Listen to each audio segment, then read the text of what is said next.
Kali ni dia the rate was increased to like 20 to 50%. Dia cakap pasal inflasi dengan operational, mana boleh macam tu.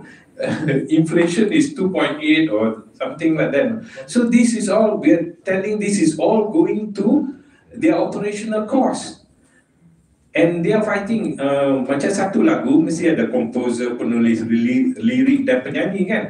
So but we are, you know, hotel ni kena deal dengan MACP. This one, just one body will do. Macam that day our friend was telling that cost dia macam 10 million, you know, per this one. Berapa? Kalau 5 badan 50 million, right or not? Just satu badan bayar this one. The rest goes to the music industry, right or not? Simple mathematics. Kenapa this one? And on the operational side, so kita banyak problem untuk menangani, because sometimes they use third party, they come harass us.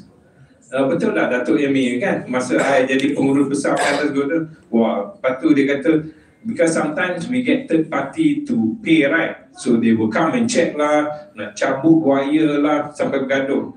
Ada sekali, I told him, because I was the pengurus besar Palace Golden, dia kata, oh, third party tak bayar, boleh cabut, pergi cabut lah. Siapa duduk depan tu, Tun M duduk, balik terus.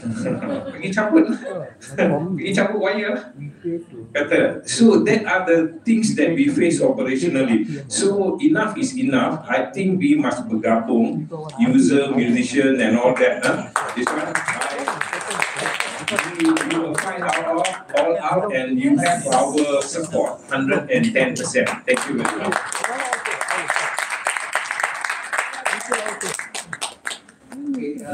Anybody else from the user side? We'll finish the users, then we'll go back to the artists and the composers. Ada apa-apa? Dr. Ganesh, want to say a few words dari Malaysian Association Budget Hotel. Okay, Sultan. Right, I would just like to add to what Isaac said. We are from the Malaysian Budget and Business Hotel Association, mewakili lebih kurang 2,500 lebih ahli. Okay, hotel budget berarti 3 bintang yang bawah dan terus sampai okay rated. Jadi kita ada 3 bintang, 2 bintang, 1 bintang, 3 okay, 2 okay, 1 okay. Okay, apa yang Mr. Isaac dah cakap, saya tak nak tambah. Memang apa yang dia betul. I was there even during the Prism fight. Saya nampak benda ni. Masa tu baru, belum jadi presiden lagi. Jadi komiti saja. Kita tengok macam mana bergaduh, macam mana bank table, all these things. So, that time was YB Hassan Malik. Okay, so, daripada sana kita nampak gaduh tu until it came into MRM and all the members start to pay.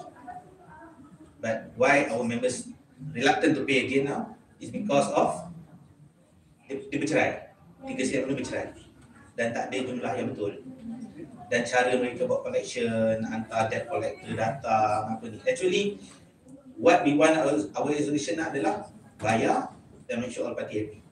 Tapi yang kita dapat tahu, bayar pada CMO tapi yang sepatutnya dapat, tak dapat apa-apa. Alright? So this is what we understand. So what we want is actually, today here is, we have to support the guideline done by MyElpo.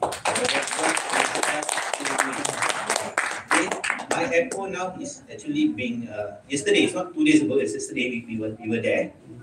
That these CMOs are trying to fight not to get this guideline effective.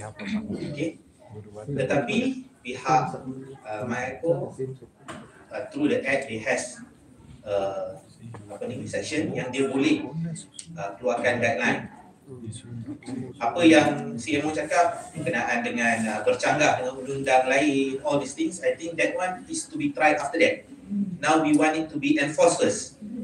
Benda lain cerita dengan dia. So that's what we have to support. I hope the media can answer to this to this part, that we want this guideline to be effective. You tak puas hati, selepas tu lah kita cerita. Right? You know there's some defect in the building after that, not before you purchase, right? So this is what we want. So I think we need to support that, and please pressure, don't stop the pressure, because we are also looking towards a single